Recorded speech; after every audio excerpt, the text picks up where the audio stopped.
And now, Soloints and Seeds. Alright, so I had a chance to take a look into this clip first and foremost. It's in regards to Steve Harvey and the so-called superficial twins, that is. And Sincere, I know you had a chance to review the video yourself. What do you think about it off the rip? I thought the video was really goofy. I mean, first of all, the disguises were lazy. They weren't that good. I could tell right off the bat, or maybe because I'm an artist, but I could tell right off the bat that they were disguises, and they looked really cheap. And then to add on to that, I'm like, I don't feel it was like a real experiment, a real social experiment to try to get into the dating scene of superficial women and I guess the good guy, the honorable men type, or good on paper. When you purposely seek out a particular woman that everybody feels is a stereotype of a lot of black women, like the Atlanta Housewives type of females. Yeah. Why don't you just get the average black men and women on a date and then see how that goes about? Well, this is my thing off the bat. Number one, it's Steve Harvey. So what he's doing is he's basically pandering to particularly females, black females, okay? And so what he's doing in this situation, and some of the softback black men that we got right now running around, that are going around on YouTube talking about black women ain't this and black women ain't that. My thing about this situation here, this is the hypocrisy. That's all I saw. Now, why is it that women of this stature, okay, this physicality, the way they look, right? It's obvious that they take care of themselves. It's obviously that they put a lot of time into who they are as far as their physical appearance, despite the weave, whatever, okay? Half the guys talking about them probably would try to get with them if they had the opportunity. My thing is this, let's slide all that to the side. Why is it that these women have to look like this but settle for guys that look like, the Hunchback of Notre Dame? My thing is this. Now, what would have been real gangster for me is that if they would have found an average woman off the street, an everyday looking black woman, and sat them in front of these Negroes and see if it still would have been all lovey-dovey, what they would have been as forthcoming as far as trying to get to know these women, because I'm seeing a lot of superficiality on their end. They want to look like bums, but they want women that look like all-stars. Oh, well, that's definitely a good point. That's a great analysis you just made there. They present to this social experiment. They disguise these men to make them look unappealing physically, while the two women that they are on a date with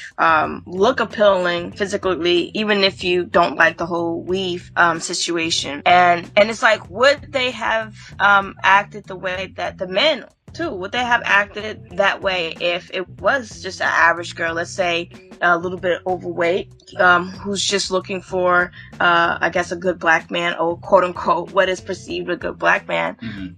How would the experiment have gone? Right.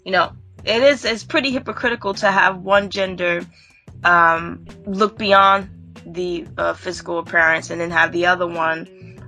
It's a different story. Yeah, I mean, because come on, I mean, let's be real. These women, they look like they're with guys with money. The guys, they had them to look like homeless people. Look, I don't even care about the women look, okay? Because personally, they're just not necessarily my type. You know what I mean? But my thing is this, let's be fair. Let's keep it 100, okay? Let's not, lie to the people and say, oh, look at them, they didn't want to be interested in the guy with their hair patch on the side of his face.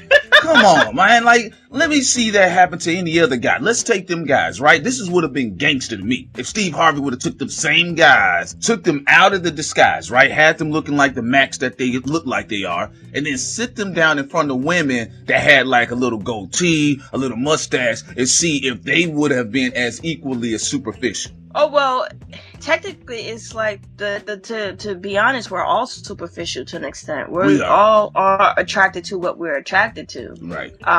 Even if we talk about Jesse Williams and his wife, like, people try to clown her, but that's what he's attracted to. Right. Towards. Like, no one can say anything to him about it because he's attracted to her physically and mentally.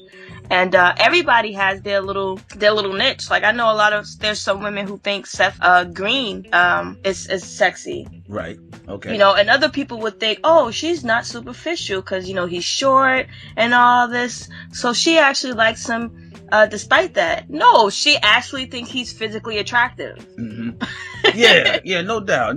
And to me, it's like, it's a part of, let's just keep it real, it's a part of the bullshit culture. Steve Harvey, he gets up there and he smiles with his broomstick mustache, or his broom mustache, and his picket fence teeth. And what he do is he plays on the audience emotion. And what do? They're sitting up there trying to pressure the women to date the Hunchback of Notre Dame, knowing damn well half the women in the audience wouldn't even put up with that madness. Well, and to add on to that, this is the funny, the ironic, the irony in it. He's always telling guys to dress well. He said, do not dress like a bum. He criticized this guy in the audience who wasn't dressing in a suit with those crisp dress shoes. He wouldn't like the guy that we was talking about who with his girlfriend, they started basically their own media outlet. You said she went on the show herself. Oh yeah, King Karan and the lady that they're making like $1 million or whatever for the 6-second videos. They basically had pioneered what we're seeing right now all over Instagram, the short videos. Oh yeah, so like Steve Harvey actually criticizes guys that look like him. Yeah, her boyfriend. Yeah. So it's like, be consistent, Steve. You can't say on one hand women should look for guys who are appealing in that sense, but then on the flip side, you downgrade, I guess, to an extent how these two men look with these horrible disguises, and then expect women, especially the ones who watch his show, to be like, oh, okay.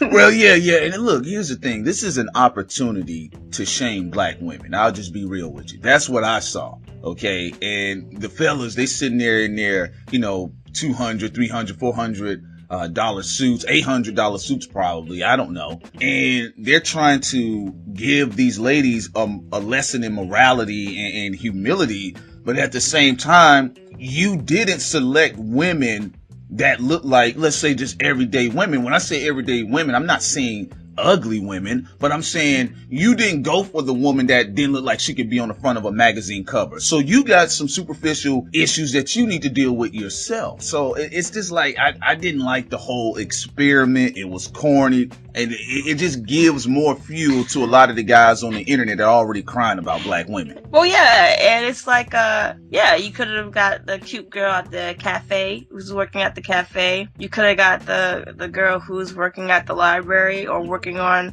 her own business. Right. You could have got a whole array of different women for this particular experiment, but you choose two women that fit the stereotype of what a lot of people think right now, the type of Atlanta housewives type of, and then expect something else out of it. And then on top of that, it's like you said, which you were right, we all have what we consider traits or qualities to be attractive physically and personality wise. And looking at that date, it doesn't even look like them girls even was really digging their personalities all that much. Yeah. I didn't see any chemistry at all. No, because they were turned off immediately from the jump. I mean, come on, Sincere. That's like if somebody sets you up with a guy like that. Do you think you're gonna be all positive and hunky dory? He got hair patches on his forehead. Hair patches on the forehead? No. It's like they don't understand. It's okay. It's like what we talked about with Yo Gotti, right? Like that. So a guy that looked like that or something like that would actually have been a good experiment, even though I don't think Young Gotti is unattractive physically. But because it looked like he takes care of himself. That's what they weren't understanding. You got hair patches and all that. That's not a good look. Nobody. Right. You got boogers on your nose. Like, that's just not attractive. It seems like you just don't care about how you look when you walk out of the door. Mm-hmm. If you want women to present themselves with some type of decency or like they take care of themselves, then you should expect the same from men. Yeah, I agree. And again, the whole experiment itself, what I saw was a bit of sexism. Again, the woman is supposed to be held to a ridiculous Wonder Woman type standard. Yet the guys, he could come in with his shirt out, He got snot all on the front of his shirt, spaghetti stains all on his pants, and you're supposed to like him for his personality. And like I said, he got hair patches, mole patches all over his face, but you're supposed to look past all of that. I'm pretty sure they even made them guys stink up a little bit. You know what I'm saying? They probably had them smelling some type of way. But them women are supposed to sit there and take that. Like, I don't even know why, some of the black women I've seen in the comment section were even co-signing. As a woman, you should just be offended. Like, why y'all gotta, go look at the bum in the trash can? Well, yeah, no, that's absolutely right. And again, it goes against what Steve Harvey's been preaching.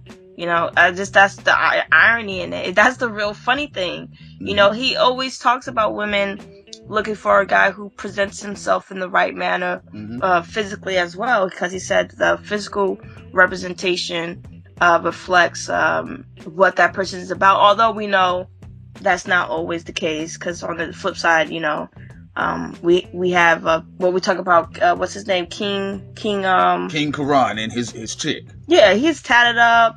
He has that the beard. He looks like somebody that would be trouble, but he seems like a really nice guy.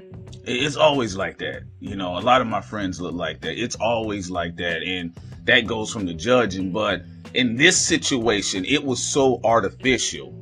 It made no sense. It was so over the top. And again, all this does is the little crybaby simps that are running around talking about, well, black women, all they want is money. And all you want are the black women that just want the money. You don't go talk to the girl that's reading books. You don't go talk to the girl that's into comic books. You don't go talk to the girl with the glasses on her face. You know what I'm saying? You don't go talk to the everyday black girl. What do? You reach all the way up into space for the woman that got her head stuck up in the clouds. And then when she shuns your ass like she's supposed to, you get mad at all the black women. And this type of experiment, what it does, it reinforces the backlash that a lot of these black women in general are receiving. Like, black women are just superficial and they just wear lace fronts. No, that's exactly right. That's why, like, I'm not saying that Jesse Williams' marriage is perfect. I don't know, but it looks like they have a great relationship, and that's because he didn't look for the video vixen. He didn't go for these women that were recycled in Hollywood, and a lot of them who look like those two women who were presented in the Steve Harvey experiment. He went for a woman that was beautiful, but they had a lot in common. And he wasn't reaching out, like you said, in space, which he could have easily gotten one of those women, but he didn't. Or a couple of other people that goes to mind. I mean, Steph Curry. I know Aisha is also extremely attractive, but he met her at a fundraiser for kids or something like that, some type of activism. Mm-hmm. So it's like, and those two women most likely would not be at a place like that. Mm-hmm. So there, you solved your problem right there. It's just, again, we got to get back to personality, how we're connecting with people, and get past all of this other trash. Because, like, I didn't even see a point of the experiment other than to shame these women for their preference. They live in a whole different world, and these brothers know damn well they did not go try to holler at the girl that works at the Waffle House. They didn't try to holler at the girl that works at Wendy's. They went and reached all the way out into space. And I don't even know what the point of the experiment is, because it seems like they should be capable enough to be able to meet women that they feel have more in common with them. I just thought the whole experiment, it was just to ride the emotions of the crowd. So what he was doing was emotional pimping, that is. Steve Harvey, that is. Oh, Steve Harvey does that all the time. What's his book he wrote? How to Think Like a Man? Oh yeah, How to Think Like a Man. Again, I don't like this experiment. And again, all this does is a lot of the Nancy boys, the Nancy black men that are running around crying on YouTube, this is something for them to say, see, look, black women, this is all they are. Well, it's the reason why I don't even deal with those type of men is because the same thing racists do. Like, I see it a lot online. Even when I talk about stats, they always bring up incorrect stats saying like black on black crime black crime overall is 50%, even though it's not, it's 28.3%, but they hype it up. And I noticed that they'll cherry pick instances where black men look really retarded or remedial or savagery, they'll be like, see, Right. and I'm like, you're cherry picking the extreme of the extreme to prove your point. I could do that right now. Oh, look at the mass shooting, or look at the this guy, this white guy who's convicted of raping who was a serial rapist. Mm-hmm. It's like, you could do that. You could make anybody look bad. It's so easy to do. I could do that every day on my channel for any group if I wanted to. Yeah, absolutely. 152%, add 48 more to make it 200 gangster, because this here was ridiculous. They went and found two bubble-headed black women. All right, let's just be real. They were bubbleheads. They were just black blondes. That's all they were. And, that's their world. There's a place for women like them. But let's be real. Your everyday, hardworking black woman does not have these traits that these women have. Number one, okay? Two, these women, again, they don't represent the general mindset of most black women. And this experiment was just entirely all over the place. And again, if this doesn't tell you that Steve Harvey is just a troll, I don't know what else will, because this here was just so goofy. I didn't even know what to say. I really didn't. The whole time I'm just lost. I'm like, why did he find these women and then he go find some brothers that are presentable? But then what you do is like, yo, we're going to play you down. Let's play you down. And then, they're in there, what's your sign? All that stuff. And it's just goofy, and yeah, come on, Sincere, and damn well, I don't care how you would turn them down. Oh yeah, see, this is what they don't know. It's like, there are guys that some people think are physically unattractive. You know how some people rag on certain men, but they are presentable. Mm-hmm. They look like they care about themselves. Yeah, and it's like what I remember what my friend before told me. She's like, if I like the guy's personality, the next thing is I also want him to be somebody who just knows how to take care of himself. I don't have no preference when it comes to dark skin, light skin, tall, short. It was like, just be presentable, Right. And I think that's fair. I'm the same way on my end. I don't, all of this extreme cherry picking. See, the brothers are mad at these women because they want these women, but you can't have them. Even certain types of people, you can't have them unless you are in that circle. So they could have put Aisha Curry up there, and if she would have just kind of been a little bit repulsed, they were like, see, black women, see. And Aisha, from what I seen her do in interviews, she hasn't exhibited any sort of superficial or hyper superficial traits. But even if they would have put her in front of me, if they would have put Mother Teresa in front of these okay, if they would have put Mother Teresa in front of them, she still would have had the same reaction. Like, oh my God, she would have held up the cross. Oh my God, So this, no, fail, Steve Harvey. # fail, man. Yeah, you know how I feel about Steve. So this whole experiment was goofy. Anyway, as usual, I have the wonderful, lovely Sincere here as well. Check out her channel. I will provide the link in the description below, and also click on the link in the video as well. All right, we are out. Peace.